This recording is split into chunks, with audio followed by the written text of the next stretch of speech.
the biggest distinguishing factor is that we really prioritize movement quality, which is why me personally, when I first got to Kabuki, I put on, what was it exactly? It was probably close to 250 pounds of my total in 1 year.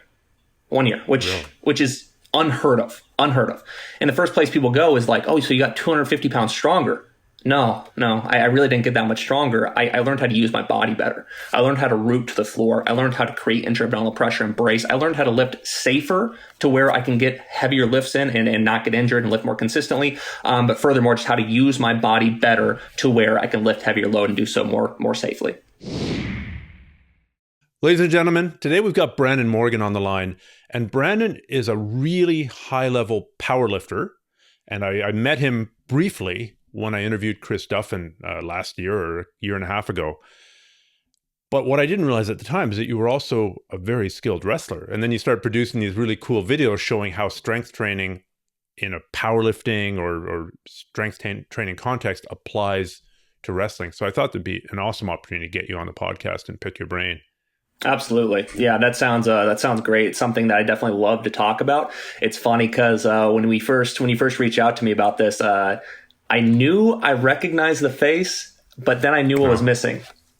The handlebars. Oh, the big mustache. I remember meeting you That'll now. make a comeback at some point in the future. It was so funny. It's just getting through the first itchy phase when it's just growing out and you just want to scratch it all the time. That's the main deterrent. Yeah, it's so funny though. I was like, I remember meeting him. What's different about him? But yeah, I figured out it was definitely the mustache. But anyways, yeah, exactly right. Kind of started off in wrestling, kind of developed my love for lifting through wrestling and kind of the grit that's required to do well in lifting, which you know all about, having done a podcast with Duffin. There's not a grittier individual out there. But yeah, that's kind of what developed the passion for powerlifting, and then powerlifting just kind of took it off for me. You know, kind of going for some world records right now, some big numbers, and really excited to continue to chase that. Well, why don't we start there? Why don't we get your lifting bona fides out on the table? Powerlifting is 3 lifts, basically: your squat, your deadlift, and your bench. What is your bench? What is your squat? What is your deadlift? And how much do you weigh right now? Awesome. Yeah, so my best lift by far is bench press. That's the lift that I am nearing a world record in, and I'm really excited about. Most of our bench press is 515, and I'm going for a 533, which is going to be the world record. Squat is probably my worst off one. I'm no Duffin. I'm not cranking out 1,000-pound plus for reps, but sitting around 660 right now for squat, and then deadlift about 725 has been the most I've ever done, with a body weight of about 220. That's a weight class that I compete at, unless of course I want to cut some additional weight, go back to my wrestling roots and cut some a lot of weight and get down to 198, which is a possibility in the future. Okay. And I'm assuming that that's raw. I mean, I for people who are not familiar with this, could you explain the difference between raw lifting, belt lifting, single ply, double ply, decouple ply? Yeah. Because there's a whole bunch of categories here, and it gets confusing for people. So to compare apples to apples. Yeah.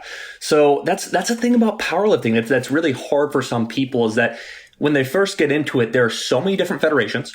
There are so many different divisions you can compete in. It ends up being really hard to track sometimes, because someone will say, hey, I squat 800 pounds.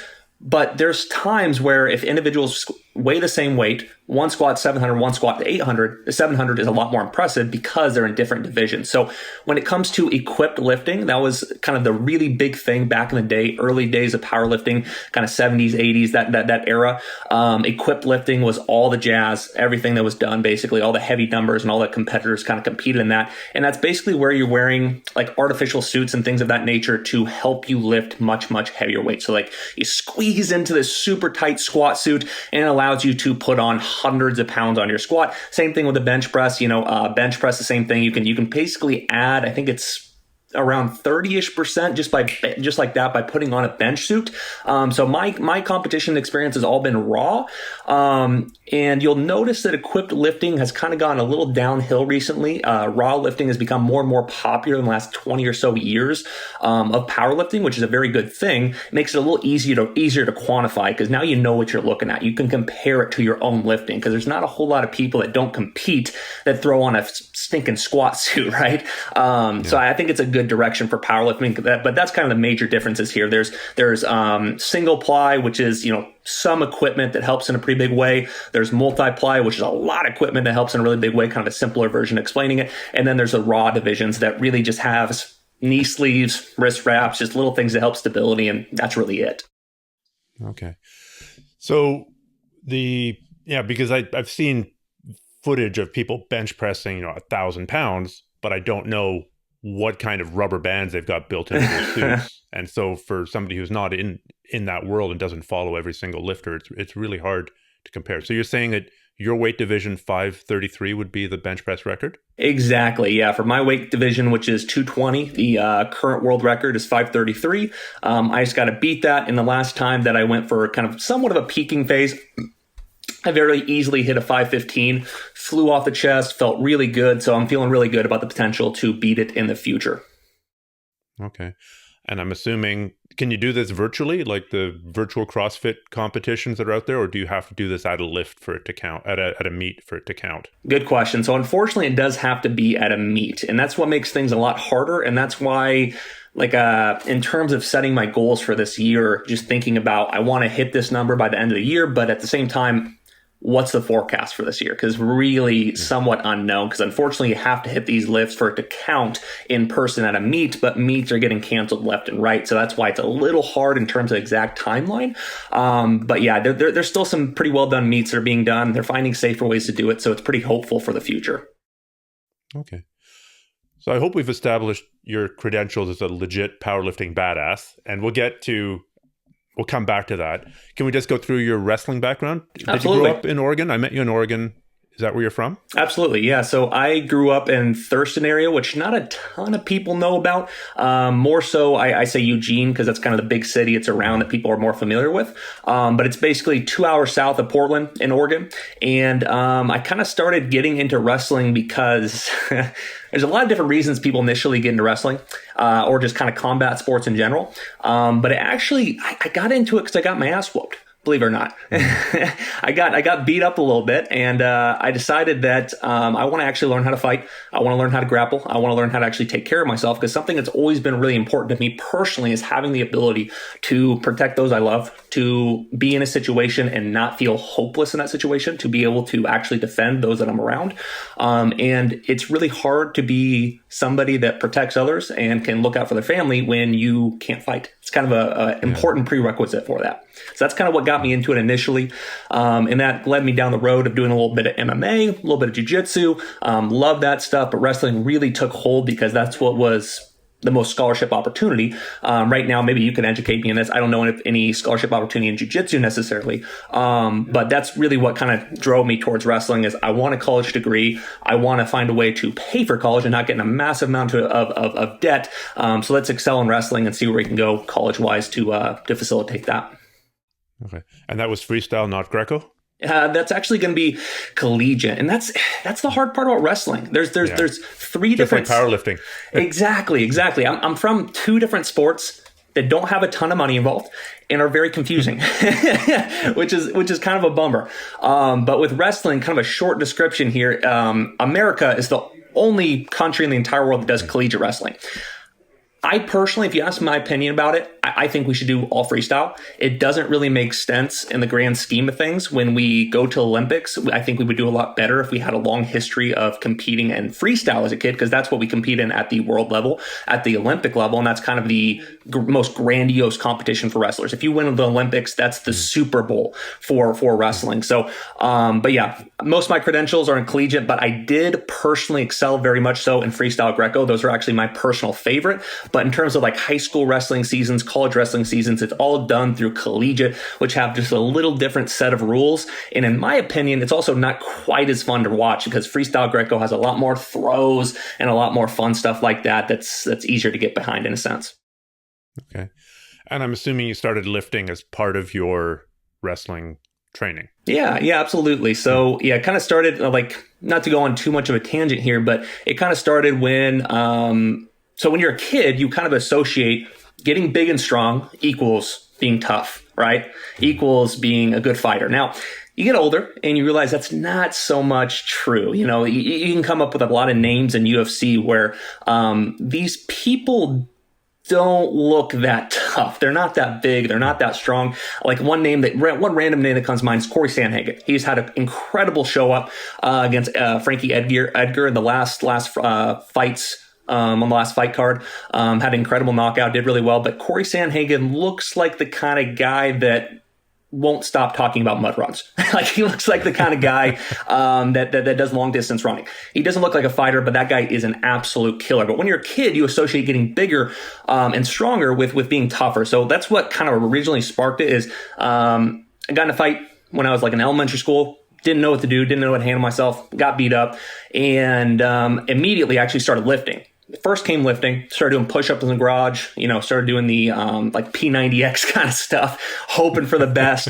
But then I ended up quickly realizing that doesn't do a ton for you. So that's what kind of got in wrestling. And then weightlifting kind of became more of something to facilitate getting better at wrestling. But what I kind of learned over time is that weightlifting was really a good way for me to channel my energy and also just control anger and just get through day-to-day stuff and just kind of get better as a person. So it ended up being something I really rely on in terms of just being able to do better in life and kind of keep emotions in check in a sense. Okay. So within the jiu-jitsu, the MMA community, there's kind of a debate as to how to train, right? The CrossFit modality is one common approach, where you go out, you flip tires, you deadlift to failure, and then you run 400 meters and repeat, or something like that. Or you do poorly executed clean and jerks, you injure your wrist, and then you do burpees till you puke. And that's more of a strength endurance kind of training. Whereas your chosen sport is very much a 1 rep max. That's what everything's geared towards. So how applicable is powerlifting training? And I realize that you coach more than just powerlifting. You coach strongman competition and all that, which would also be really cool to talk about.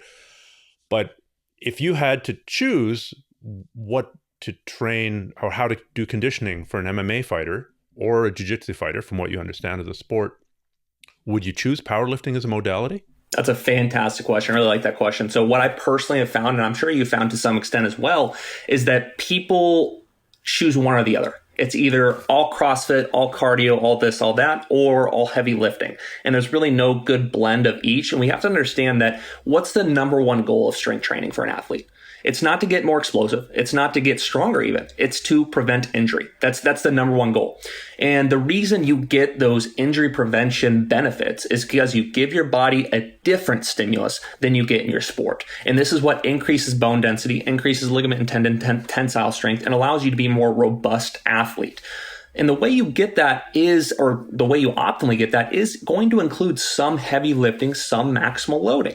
But that's when it comes to programming. Programming is so important. Do I want you to do 1 rep max squats or just heavier sets of squats right before nationals or something like that, or right before a big competition? Hell no. I don't want that whatsoever. But in terms of early off season, there's absolutely a time and place to go fairly heavy, kind of get those adaptations that come with more of a powerlifting type stimulus of increased bone density, tensile strength, all that good stuff that builds a very robust athlete. And then as we get closer to season, we start to get more and more sports specific. We start to drop the barbell list. We start to get less and less of like a powerlifter style of lifting, I guess you could say, and more and more towards, I guess you could characterize it as a CrossFit or athlete development style of training that gets more sports specific to your sport. So there's a way to periodize it to where you're doing both of them at certain points of the year to take advantage of certain training adaptations and also to get the most out of the number one goal of strength training, which is to prevent injury. Yeah, I would totally agree that the goal is to prevent injury, because injury is the enemy, injury is the devil. Nothing will bring your progression in any sport to a complete halt faster than injury. Yeah. So during this early phase, say you had, 6 months to work with an athlete, they think they're going to be doing their UFC debut in 6 months. Would you actually have them doing 1 rep maxes to max out on their 3 powerlifting lifts? That's a really good question. So I personally veer away from like the powerlifting lifts in pretty much in its totality. So like, for example, wrestling and jiu-jitsu. back squatting, you're going to be able to handle more load. You'll get a more maximal stimulus, and there are benefits to that. But wrestling and jiu-jitsu, you think about it, and a lot of the lower body explosive nature of taking a shot or something like that is actually very anterior chain based. And when you go to lift somebody up, when you go to turn a quarter, you got to think about like this. What's more so the load vector that would be closer in terms of a squat variation that replicates that? Probably a front squat. A front squat would probably be a little bit more applicable. So I don't necessarily think about it through the lens of powerlifting. It's more so through variations of lifts that's going to mimic the force vectors that they need to get stronger within. Now, when it comes to singles, like heavy singles specifically, there are certain times where I do include heavy singles, but we have to understand that heavy singles don't necessarily get an athlete much stronger. It does a lot to the nervous system in terms of making it very exhausting and taxing. But most of the benefit you get is actually from the kind of 3 to 5/6 rep ranges of going, fairly heavy. And that's when you get the robustness benefits of lifting heavier. So I don't necessarily include singles very often. I'm not really a big advocate for kind of the West Side barbell style of training where it's max effort, dynamic effort.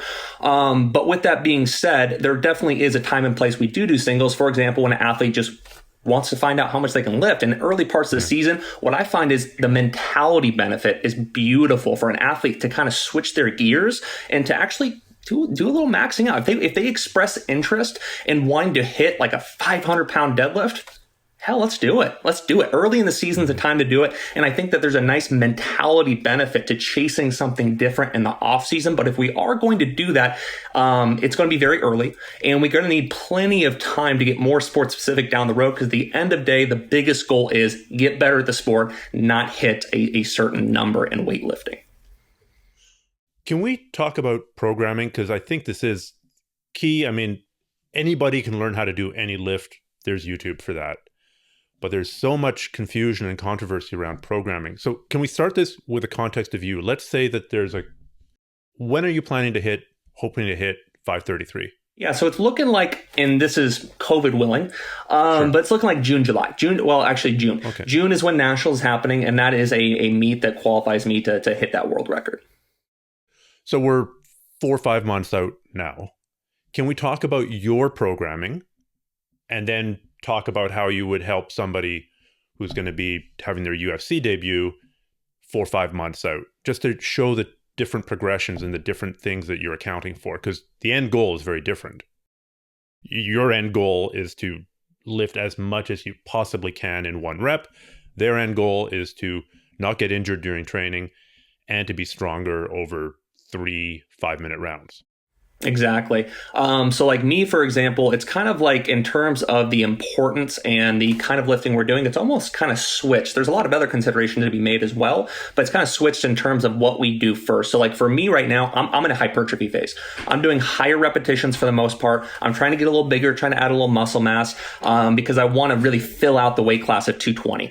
To do so, I got to be about 235 and make a little cut to really fulfill it the best I can. So right now it's more higher rep ranges. Right now it's more so kind of working on weaknesses, dialing in my motor patterns through more tempo work, pause work, things of that nature, and then higher repetitions to get a really good hypertrophic stimulus for my body while being in a calorie surplus to gain muscle early. And that way I have plenty of time to kind of get more into the very specific strength adaptation portions of the training, which is going to be closer to the actual competition. As we get closer to competition, reps go down, specificity goes up. A lot of the less specific variations, let's say I'm doing a lot of front squats, for example, I'm not doing front squats at close competition because I'm not competing in front squats. So you'll see the frequency of actual competition lifts go up, the specificity of training go up, and then furthermore, the repetitions slowly go down as my body gets more and more adapted to the massive central nervous system adaptations and duty to perform when trying to max out and hit crazy loads for one rep. Now, on the other hand, with an athlete, it's anything the exact opposite. We don't want to lift heavy close to season. That's not something we want to do. If we're going to lift some heavy weights, it's going to be basically the second you get done with your previous season. The second you get done with your previous season, that's when we start wanting to get more of the maximal loading, and that's when we want to get the benefits that come with more maximal loading, with lifting heavier. But also at that point in time, we're looking at the athlete specifically and seeing, what are you deficient in? What muscle groups are you weak in? What are mobility deficiencies on you that is going to prevent you from finishing a shot, from reshooting once someone sprawls on you, for whatever it may be. Like a really common one, for example, is poor internal external rotation of the hip. If you don't have that, especially in jiu-jitsu, it's going to be a factor that very much hurts you. So during those phases of time for an athlete, early in the off season, we're doing a little bit more maximal lifting, but we're also doing a lot of working on the muscle groups and mobility issues that we've identified to be the main factors in terms of them not being able to perform at their best. Now, as we get closer to season, it's kind of the exact opposite. We're doing a lot more. We got to understand, you may be able to lift heavy, but we need to lift heavy under some very stressful and some very cardiovascularly challenging situations. So as we get closer to season, we're incorporating more of that circuit style of training. We're getting in more very specific load vectors and very specific kind of joint motions to the sport that they're trying to get better at. So for wrestling, a classic example would be doing a lot more back squats and things of that nature in the early in season. As we get closer to seasons, more front squats, more split squats, more things that's going to replicate the actual sport demands of what they're needing to go through, and also doing so with cardiovascularly challenging exercises in a circuit fashion to mimic sport. Because here's the deal, you can be really, really strong, but I don't care how strong you are if you can't be strong once you're tired. Yeah. I've also seen you guys do a lot. By you guys, I mean the crew there at Kabuki Strength, do a lot of training with unstable weights, adding, say, dumbbells to a barbell that you're squatting by a bungee cord or by an elastic band. And I'm assuming that's for training stabilizer muscles. Yeah. But in terms of combat sports, there's a huge carryover there because you're not lifting a static bar. You're trying to lift or move somebody who's doing everything they can to fight you. Exactly. Yeah. And that's one of the many things that we do add more and more of as you get closer to the season, because we need that sport specific stimulus. We need something that's going to replicate the sport. And in terms of like a barbell back squat, how often in jiu-jitsu do you have somebody perfectly placed on your back as you go to squat? You don't, right? So you want to have more of the similar loading type. Carry, kind of, sort of, or a kataguruma. It's not impossible. Yeah. But it's not, it wouldn't be a high percentage. Exactly. Yeah, you had a really cool video on your Instagram of, I'm trying to remember what the circuit was, like a deadlift, then like a front handspring, then a super heavy bench press, and then a vertical jump. Yeah. That was just a challenge? That wasn't a training circuit? Yeah, definitely not a training circuit. It was just a challenge I wanted to put out there. I was hoping, I overestimated how many people would be able to do some of the more plyometric kind of exercises that's common in wrestling and jiu-jitsu. So I didn't really have any people that successfully did it. But yeah, it was basically a 600-pound deadlift followed by a handspring off of somebody else's back, a 405 bench press, and then a 55-inch box jump, I believe, one after the other as a challenge. But not a whole lot of people successfully tried it, unfortunately. It was your own attempt to create a combine. What was that? Instead, like the NFL combine, it's like your own attempt to create a athletic powerlifting mobility combine. Exactly. What if you were selecting, say you could have a combine for MMA, right? You could assign 5, 6, 7, 8 tests to select the people who are more genetically gifted for wrestling. I'll open this up to wrestling and MMA. What would you choose? What would you choose as indicator lifts or indicator exercises to say, man, this guy's really got some innate talent, or his conditioning's really good right now, versus this guy who might be very technical, but he doesn't have the same physical gifts?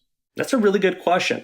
A few of the things I would definitely include is in terms of like testing the strength capacities of the individual. It would probably be something that's overhead press based. You'll find that in grappling sports, I personally find that the shoulder and overhead pressing motions are a little bit more useful than the bench pressing motions in terms of the sport specificity and the actual carryover to the sport. So probably something overhead press based, something that was really a good challenge for plyometrics and measuring the elasticity of the athlete. If you look at somebody like Jordan Burroughs, oh my gosh, that guy's explosive, right? And that really predicates success in something like wrestling or grappling or whatever it may be, MMA in general, just having that explosiveness in your shot. But then also doing things like a front squat, something that would probably stimulate the core quite a bit and challenge core stability. And then something that would include circuit training as well. But it's really hard to come up with one on the spot. That's a really good question, though. And it's something that would probably be useful to do in the future. I saw this video of, I think, Danish Special Forces selection. And one of the things that they were testing for was how long can you hold a hyperextension position. Basically, you lock your legs in, your heels under something, you put your thighs and your hips over something, and how long can you keep yourself there? And the reason they were testing that supposedly was to eliminate people with weak spinal erectors, because they thought that that correlated to injury, right? They don't want to spend all this time training a guy for, I don't know, however long that program is. I'll call 6 months. Yeah. At 1 million kroner. Is it kroner? I think that's the Dutch currency or the Danish currency. And then have the guy go, oh, my back. So that was something that they were selecting right off the bat as a proxy for injury resistance. It's probably not a bad idea. I don't know what the data is there. Yeah, that's really interesting. I actually hadn't heard about that, but it's definitely, there has to be some carryover there. Yeah, because individuals with, I mean, you probably notice this as well. When it comes to back injury in grappling sports, my gosh, is it debilitating? My gosh, is it hard to compete through in any sport for that matter? But yeah, that's a really interesting one. Did you have any major? What has it been? Not. I was about to ask, have you had injuries? I'm going to change that completely. What has been your biggest injury in your powerlifting and your wrestling career? That's a really good question. So, not to go on too long a tangent here, but that's a really the big reason why I stopped wrestling and I stopped being able to grapple was because of concussions. So, when I was very young, I had severe head trauma. In fact, probably my first severe head trauma was I got ran over by a car when I was like 7-ish, 8-ish years old, and that's a very developmental state of your life, obviously, and it just hit me in my face. Ran over my legs, and I was out for a long time, really long time. Did it break your legs? Yeah. So that was really rough. There was a few other instances when I was very young that head trauma, I had severe head trauma basically. And I think like kind of hindsight 2020, looking back on it, that's likely why I struggled with concussions later in life as well. Mm-hmm. But then when I started playing football, I was a big football guy. I loved football, not so much spectatorship. I don't love watching it. MMA is probably the only sport I actually like to watch. But in terms of playing it, I absolutely loved it. But unfortunately I started at a really young age, and you've probably seen the progression of concussions in terms of the worry about them. It's unbelievable. When I was in middle school, like you got a concussion, they're like, probably take it easy for a week or two and then come back when you feel ready. When I got into high school, it was like you have to pass several tests. You have to go through a legitimate doctor that specializes in it. It got a lot different. And 40 years ago, it was walk it off, you pussy. Exactly. There's still some people like that are of that generation that look at me and they go, that's not a real thing. That's not a real thing. They just don't believe in them, which is pretty insane. But when I was in middle school, I got a few severe ones, and the advice was walk it off. And one of the worst things I did for myself was I actually, when they started making you pass tests to come back to play, I thought it was so stupid. I thought it was the most ridiculous thing I've ever seen. I just want to go back to wrestling. I want to go back to playing football. I was 14, 15 years old at the time. Unfortunately, there's a way you can cheat on those tests. And I'm not proud of this, but I did. I cheated on those tests because I didn't want to take months off. And every single time you get one, we go to see the same specialist. And every time I got one, he suggests I take longer periods of time off. So with the concussion test, it's basically you get sat in a room by yourself and you're tested in your memory, and all kinds of different things. But if you have a pen and paper, or if you have sticky notes put on the computer, you can cheat about 80% of it. And when they had me do the test, I wanted to return to play so bad that I cheated on as much as I could. And when they read me the results, they're like, okay, so you did fantastic. Your baseline with just about everything, but your reactions are like that of someone that's in a coma, dude. Like, what are you doing? Because that's the one thing you couldn't cheat on. Exactly. It's the only part I couldn't cheat on. And I would make up an excuse like, I didn't sleep so well last night. I wasn't paying attention for that part. And I'd return to play a lot sooner than I should have. Oh, wow. And that's when concussions get the most dangerous, is when you return to play way too soon, or you just keep playing right after having one. That's when death can occur. So that was my big mistake I made when I was 14, 15, 16. And they got so bad that it took me out of playing football.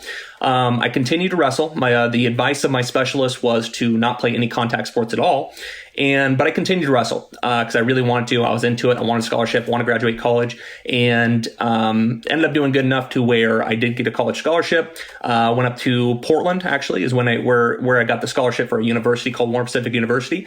And, in college, they were just terrible. Like my first month, my freshman year, I couldn't believe how bad it affected me to get one more.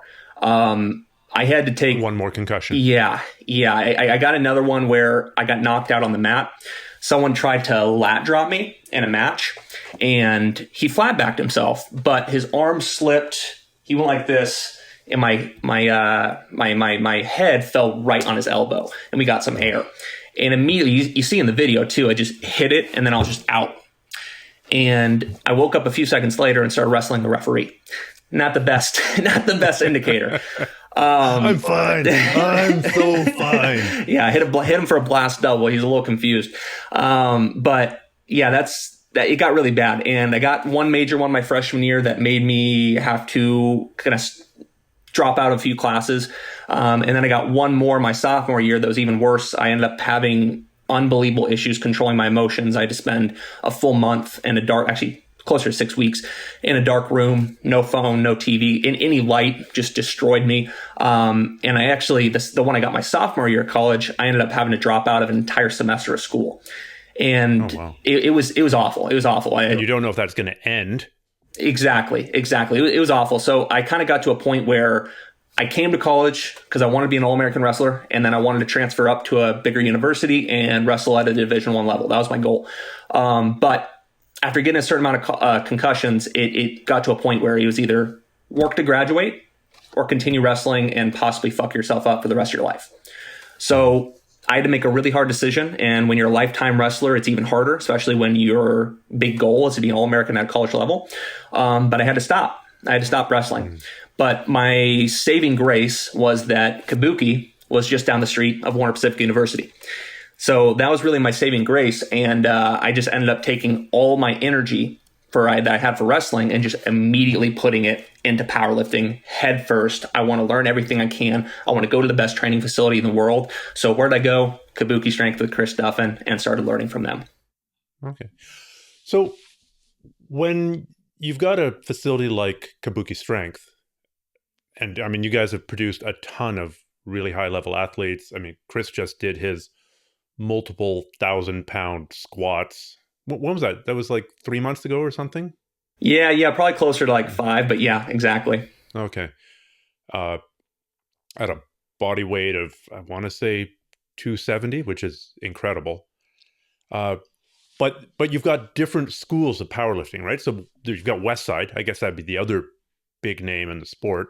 What would be the sort of differences in the training going to Westside or going with you guys? That's a really solid question. So probably the biggest difference with us is that we promote and analyze movement quality better and more aggressively than any other strength training system, program, or facility out there. I guarantee you that. And that's why we built a curriculum around it. That's why we do seminars. And in our seminars, some of the best clinicians in the world are attending them. They're learning from us in terms of how to make their athletes move better within loaded movement. So that's really the biggest distinguishing factor, is that we really prioritize movement quality, which is why me personally, when I first got to Kabuki, I put on, what was it exactly? It was probably close to 250 pounds of my total in 1 year, which is unheard of. In the first place people go is like, oh, so you got 250 pounds stronger. No, I really didn't get that much stronger. I learned how to use my body better. I learned how to root to the floor. I learned how to create intra-abdominal pressure and brace. I learned how to lift safer to where I can get heavier lifts in and not get injured and lift more consistently. But furthermore, just how to use my body better to where I can lift heavier load and do so more safely. So how do you reference what good form is? Because I mean, you run into this in the martial arts all the time. I'm picking a silly example, but the perfect punch is vertical. No, the perfect punch is 45 degrees. No, the perfect punch is flat. No, the perfect punch is upside down with a little finger pointing at the sky or whatever. And why? Because that's the way I was taught, or that's the way it appeared to me in a vision. So obviously, powerlifting is a little bit more quantifiable. You know, I changed this and this happened. But still, I'm sure there's debates about what constitutes good movement form. And so what do you use as your gold standard there to decide how somebody should be moving, how you should be moving, how I should be moving, whether those things should be different? That's a really good question. So here we have a saying that I absolutely love. We don't teach you the Kabuki way of squatting. There is no Kabuki way of squatting. We teach you the fundamentals you need to use your body best. And the way we quantify good movement is we have kind of a checklist, if you will, a list of priorities that we go through with each and every lifter to look at what's most important first and least important last. And that first one, for example, is breathing, bracing, spine mechanics. That's the first place we look, because if you have, let's say you're going into lumbar extension at the top of your squat, that's going to affect downstream function. That's going to affect back injury. That's going to affect length tension relationships of your major muscle groups downstream. That's going to affect over 24 different things. So that's the first place we got to go. And the second we fix that, that's going to have a very holistic effect on how your body moves and how you can get stronger. So breathing, bracing, spine mechanics first, then rooting and lower limb mechanics, then shoulder girdle mechanics, and kind of moving through a list, making sure that someone is not having deviations in the spine, being able to brace and create intra-abdominal pressure effectively, rooting to the floor in an effective manner. Because here's the deal. If you don't know how to brace, it sounds a little elitist, but you really have no business getting under heavy load. And that's not to sound elitist. That's just to say you're going to mess yourself up in a way. You know, you're not going to be very safe while lifting. So, and then furthermore, with rooting, for example, if you are going on your toes, going on your heels, going through eversion, inversion, you are going to have upstream dysregulation. Your body is going to go through anti-injury mechanisms where it downregulates the amount of muscle fibers it can recruit, and it goes through different changes that promote injury and definitely don't allow you to lift at your best. So how we quantify form is definitely, our good form is going to be different person to person. Hip structure alone, for example, changes so many things. There's people with more shallow hip sockets with better mobility. There's a lot of consideration to be made there, which is why there's no perfect squat. It's individual to the person, but we have a list of things we check off and check to make sure that someone's lifting well for their body type. That different hip morphology and its effects on whether you're a good sprinter versus a good squatter versus more flexible for jiu-jitsu is something that Stuart McGill, when I had him on the podcast, really emphasized. And I think that was a very useful insight, you know, for people, because not everybody's body is built well for everything. I mean, so you're a bench presser. That's your forte. How long are your arms compared to a normal person your height? That's a beautiful question. They are T-Rex status. They're short. They're very short, which doesn't help deadlifting, but does help bench pressing. Yeah. So, but you've got a good deadlift. So how do you? Do you sumo squat? Do you sumo deadlift? Yeah, so one of the big ways that I kind of benefit my deadlift, because that's what we like doing, is kind of looking at how someone's built. And the one bummer about powerlifting is it really doesn't adapt to people's differences in body type too well. So when you had Chris on, for example, you guys talked about his elbow issues. They are god awful. They are absolutely terrible. And it got to a point where him just bench pressing was, I don't want to say like unhealthy in a sense, but it's rough. It's really, really rough. Mm-hmm. So powerlifting doesn't necessarily cater to everybody in the genetic variation or the anatomical variation that each person has. And one of those ways is a deadlift. I mean, if you have really short arms and baby hands like me, look at these big ass palms, tiny ass fingers. It's hard to grip the bar. You know, it's comparing it to somebody that has larger fingers, they can get a much better grip on the bar. So finding strategies to adapt it and making it more mechanically advantageous for your body type is the name of the game here for long-term success. And for me personally, I got to learn how to pull sumo really well, pull the slack out of the bar really well, so I get a more mechanically advantageous position and kind of get rid of the issues with having really short arms. And with that, I've had some success, and I'm moving up pretty well in the deadlift. You know, 725, even at the level and weight class I'm at, is a really good number. But at the same time, working around the mechanically disadvantageous anatomical differences between person to person is really the name of the game in terms of bettering a lifter over time. Can you talk a little bit about breathing and bracing? I think this is something that athletes in any sport can benefit from, including jiu-jitsu, although you have to bear in mind that in jiu-jitsu, you're often working from a very contorted position. Yeah. You're often, I mean, you try to avoid it, but it's inevitable, right? The definition of the sport is tying people's clothing into knots with the person still in it, or trying to untie the knot that you're in when you're all bent up and in a bad position. So it's not always possible, but if you can do it 70% of the time, then you're taking 70% less damage. And so it's putting the odds in your favor anyway. Absolutely. So the first thing we got to talk about there is kind of what bracing does for you, because that's really important. I think not a lot of people understand that. Bracing, what it does for you in the context of lifting, but even in sport as well, it's going to stabilize your spine and prevent you from getting back injury, which that alone is tremendous. That alone is huge. It's going to allow you to recruit more muscle fibers and work within a very specific motor pattern and be consistent with it. It's going to stabilize basically your entire body as you go through your lift. It's going to do a lot of things for your body, especially when you're lifting weights, to where if you don't brace effectively, that's when strength training can get a little bit more towards the detrimental side. It can almost do an athlete more harm than good at times. And one of the things that predicate success and benefit from strength training for an athlete is being able to brace and root effectively and do all that good stuff. Now, when it comes to bracing, one of the biggest mistakes I think people make is that they are confused with what breathing and bracing is. They think it's the same thing, and they don't really know how to cue it all that well. But what we should be looking for here is to understand that bracing is task dependent. Okay, we're not going to brace at 100% for example, for a 12 rep set of squatting, but we are going to for a 1 rep max squat. We're going to need all of our stability, all of our ability to brace. So it's task dependent is really some of the biggest things that we talk about here. And furthermore, we really want to find the best way to build IEP and just have the lifter lift as safely as possible, which bracing is the answer for. So that's kind of the biggest things it does for a lifter. But even in sport, for example, learning how to brace, for example, if you try to throw a punch is one of my favorite analogies. If you try to throw a punch in an extended position, it doesn't go well.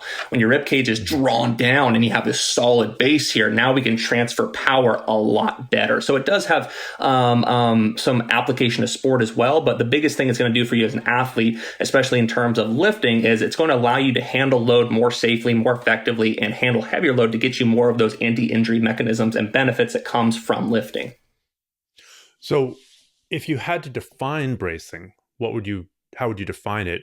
And could you go into what IAP is? Oh, good question. So defining bracing is basically just making your midsection 360, making your midsection as rigid as possible to transfer power better, safe, make your spine safer, all that other benefits I talked about before. But basically it's making your midsection incredibly rigid. That's really what we're trying to do. That's the name of the game.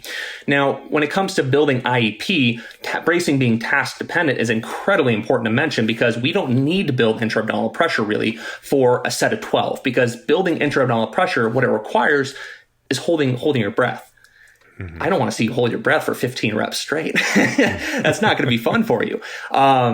Exactly. You're going to pass out at some point, which, by the way, there's fantastic videos of someone flexing out of the gym from time to time, things like that, which is kind of funny. But we don't want to hold their breath that long. So we're going to use intra-abdominal pressure for the heavier sets of triples, doubles, singles, but bracing is separate from breathing. Now, intra-abdominal pressure is basically just this here. It's just filling up with air like so, and then drawing your ribcage down and bracing on top of it, kind of pressing down in that cylinder of air. But again, it requires holding your breath. So we really only need that level of stability for heavy, heavy weight. 85% of our totality of our ability to brace is musculature, and the last 15% is the breath.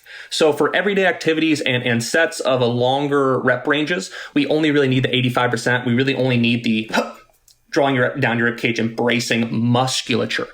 And while I brace my musculature, I can still breathe. It doesn't take away my ability to breathe. But again, for maximal stability, like for example, when Chris Duffin's getting ready to do a 1,000-pound squat for repetitions, best believe he's going to create intra-abdominal pressure. But the biggest reason why it's not quite as applicable for higher rep sets is just the requirement of holding your breath, which you can't do really for that kind of repetitions. So I realized that you wrestled first and then you got into heavy powerlifting heavily after. But how would this have applied in wrestling? Like if you're doing a shot and you're about to make impact, you'd be bracing, and would you ever be holding your breath for, I don't know, I guess the big suplex or something? Yeah, really good question. So intra-abdominal pressure is not all that applicable in the sport or the direct action of grappling and wrestling in general. It's really not that applicable. I shouldn't be able to see you build IEP while you're wrestling. But in terms of proper bracing mechanics, properly engaging the musculature that is kind of your core musculature, that is very applicable. A lot of individuals don't know how to brace effectively, and they end up, if anything, sucking in as they brace, which is really insufficient and doesn't allow you to really do anything as well in an athletic environment. But in terms of IEP is really only applicable for strength training outside of the sport for the most part. Okay. Now, I think one of the things that drives people away from powerlifting and more to bodybuilding is the classic build of the powerlifter, right? With the great big belly. Yeah. Now, I think some of that is diet, but is some of that also all this, deliberately trying to build the belly to make more effective bracing? Exactly. So unfortunately, when we like you'll notice, you will not see an elite level squatter that squats 8, 9, or 1,000 pounds in Duffin's case. You won't see them with that good V taper. They don't have a small waist because the musculature that's involved with breathing, bracing, and handling that kind of load, you go through adaptations that make it so that aesthetically, you're not the most pleasing in terms of a nice thin waist, but that's also what's needed to be robust enough and resistant to load enough to axial load under compressive load that much weight. So that's kind of the thing that does draw people away from powerlifting sometimes, is that, and I don't mean to be rude, but they're kind of built like potatoes sometimes. They don't have the best builds, unfortunately. Now, this is a big part because of diet. Me personally, I'm not trying to toot my own horn here, but I have a decent physique on me. And that's something that I think a lot of people are drawn to me as a coach, because a lot of people out there want to get stronger, but at the same time, they don't want to look like a damn potato. They want to be aesthetically pleasing, actually look like they can lift in a sense.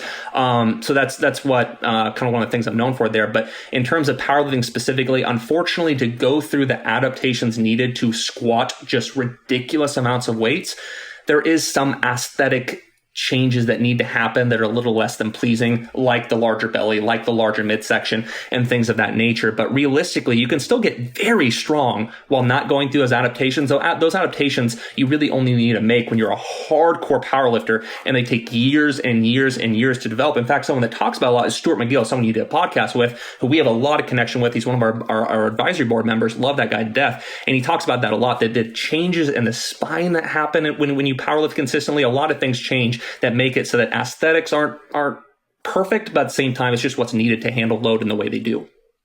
Yeah. I suppose a little bit like saying, look at those Tour de France guys. They have no bicep tricep development. Exactly. they're penciled, they maybe they have good necks from holding their heads in that position, but man, their chest development really lags behind. Or even the Diaz brothers, right? They're not the most built in the world, but best believe they can scrap. Yeah. There are some really good counterexamples in the MMA space of guys who don't have physiques in the classic sense. You wouldn't look at them twice on the beach, but you can definitely hold their own in a fight. Exactly. Their only saving grace look-wise is the ear that looks kind of like a butthole on the side of their face. But besides that, nothing really looks tough about them. Yeah. Well, you could cheat that as well. I'm sure that somewhere someone in the world is taking vice grips to their ears. Man, learning to fight is difficult, but if I just mangle these ears enough, then... Hey, Steve-O tried to do that from Jackass.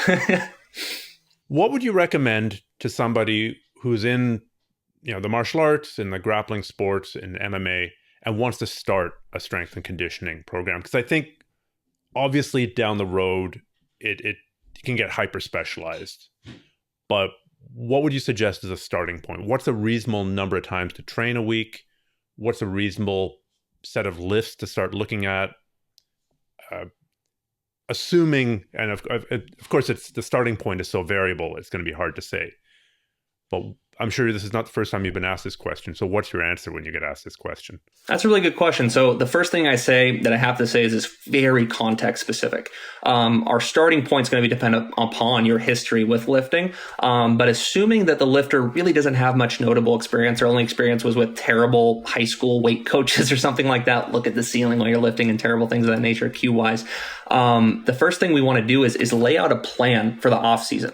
I think a lot of people struggle with knowing where to progress from and knowing where to go. They kind of do random things at random times and really don't have a scheme in place to peak at the correct time. And peaking is very important for any sport whatsoever. So I think the first thing we got to understand is finding appropriate amount of days to train per week. For most people, the average athlete in the off season, I think weight training wise, anywhere from 2 to 4 times, I think is golden. Of course, that is a generality, but that's typically a good starting point for most people. But prioritizing movement quality, having a plan of how you're going to progress things throughout the off season, and then most importantly, likely just understanding the fundamentals of movement that'll make it so that your strength training regimen is actually going to do positive things for your anti-injury mechanisms and anti-injury benefits that comes with weightlifting, instead of being detrimental to that. Because here's the deal: when you're squatting heavy weight, you're rocking back and forth, you don't know how to brace, you're going through spine deviations. Unfortunately, weightlifting or just strength training in general can quickly do more harm than good for the athlete, unfortunately.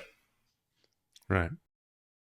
So, I mean, you're a coach, so you're biased, but would you recommend getting a coach?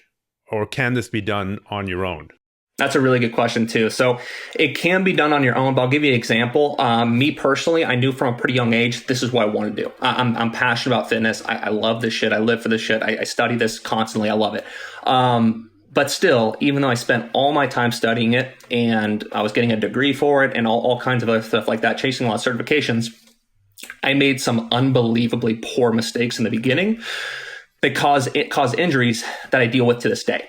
The only injuries I really deal with now are things that happened in my first year or two of lifting. And I wanted to work in the industry and I did everything I can to learn about it. So with that being said, obviously a little biased, but I personally very much value and support individuals to seek out a damn coach. Seek out a coach. You can skip that entire phase of doing harm for your body and having long-term or injuries that last long-term just by having a coach look over your movement quality, prioritize the right things. And furthermore, you end up learning a lot about the process that you then can likely get to a point where you can program and make training for yourself. You end up learning a ton about coaching by being coached, which is also why me personally, I have a coach. Best believe I can coach myself, but I have a coach. Same thing as Chris Duffin. Chris Duffin has his coach, and he used a coach for the 1,000-pound plus for repetitions. You know, every successful athlete has a coach, but for some reason, when it comes to strength training, there's a lot of pride and arrogance involved sometimes within athletes thinking they can always do it themselves. And I think that having someone look over things to make sure it's actually going to be beneficial for you is very important.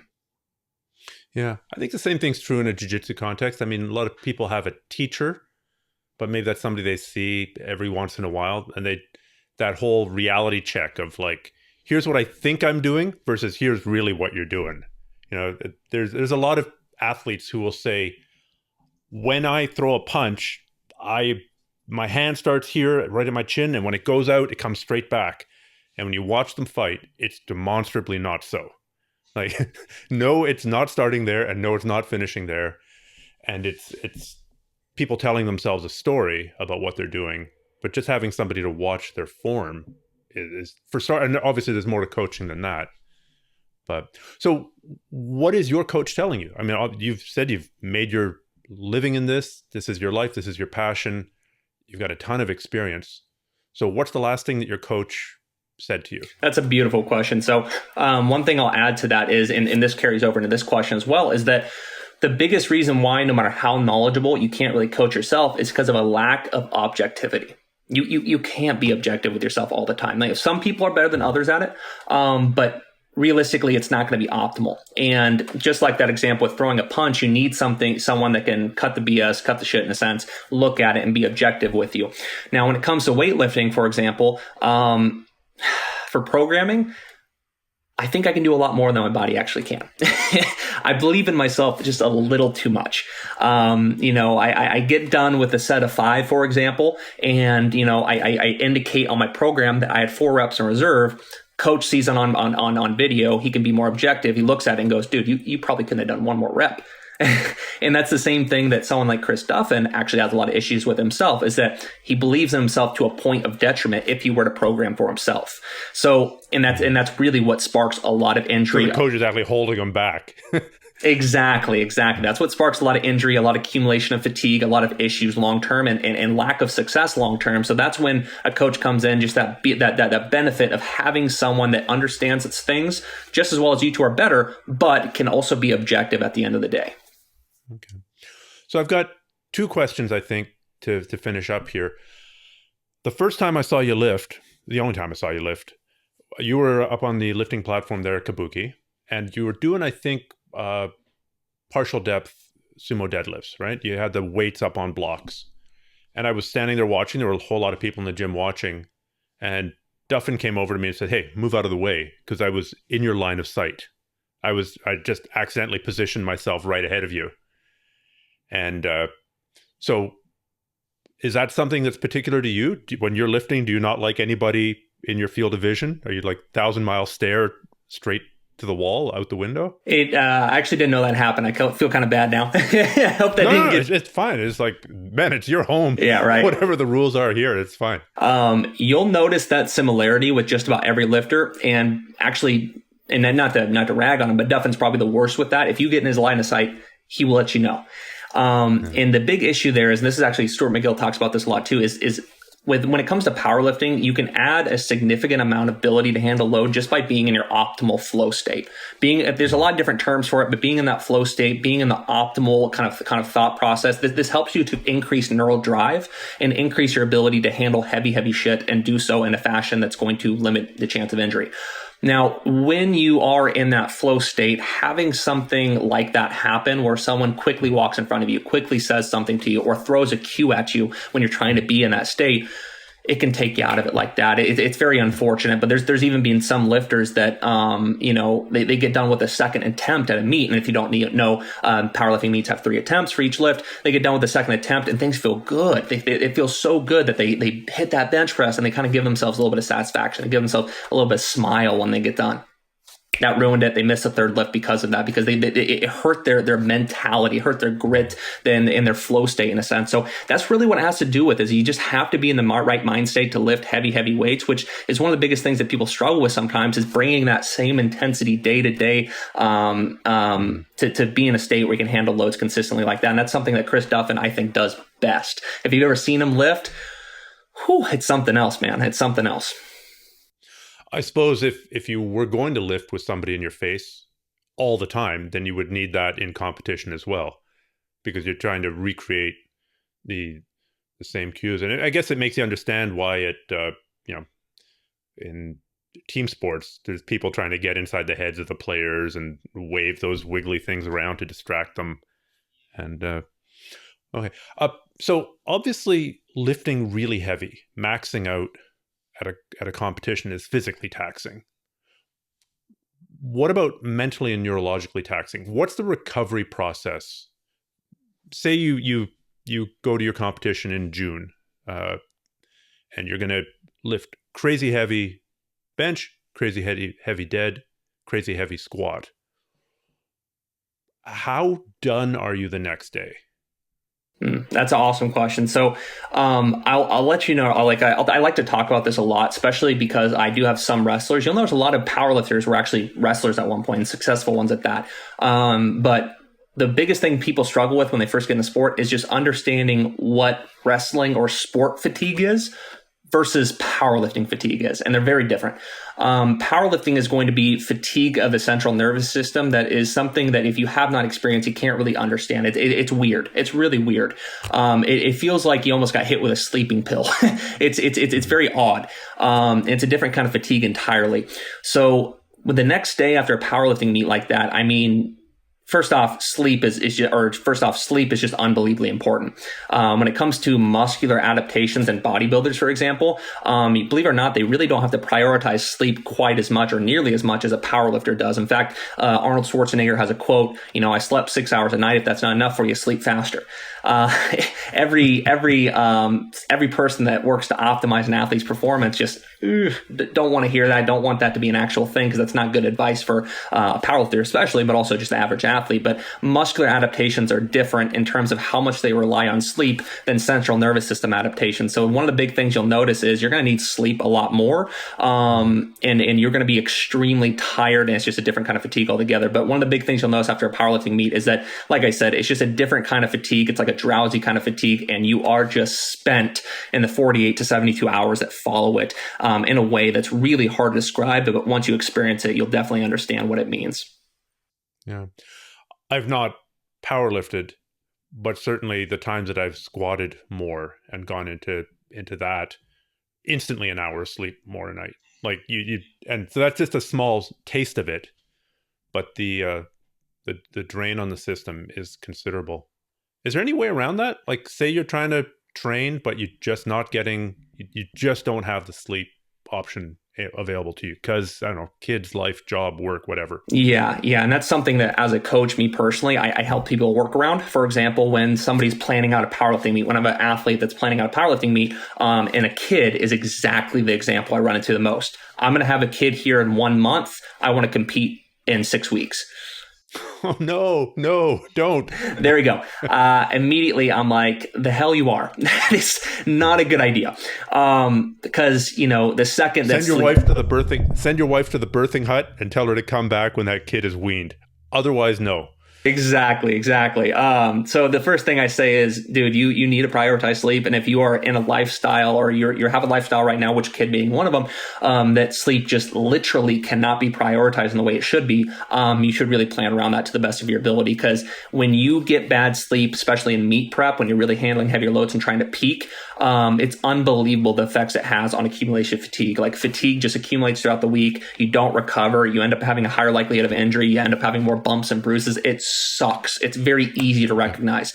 So when it comes to working around it, unfortunately, I personally, and from my understanding, no one really has a good idea on how to do that. It just has to happen. It has to happen. And for example, Duffin will talk about when he's doing like his 30-day squat, 800 pounds, he's done so many crazy challenges. It's hard to keep up with, just crazy challenges. Yeah, what is it? 800-pound squat every day for 30 days. Yeah, which is crazy.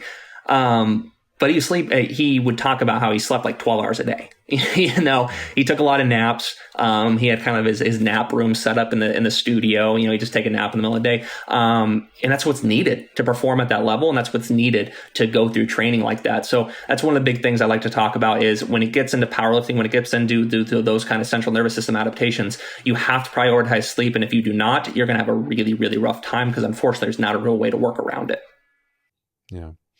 I remember after my second kid was born, I was trying to train for the Abu Dhabi trials. So it's a grappling competition.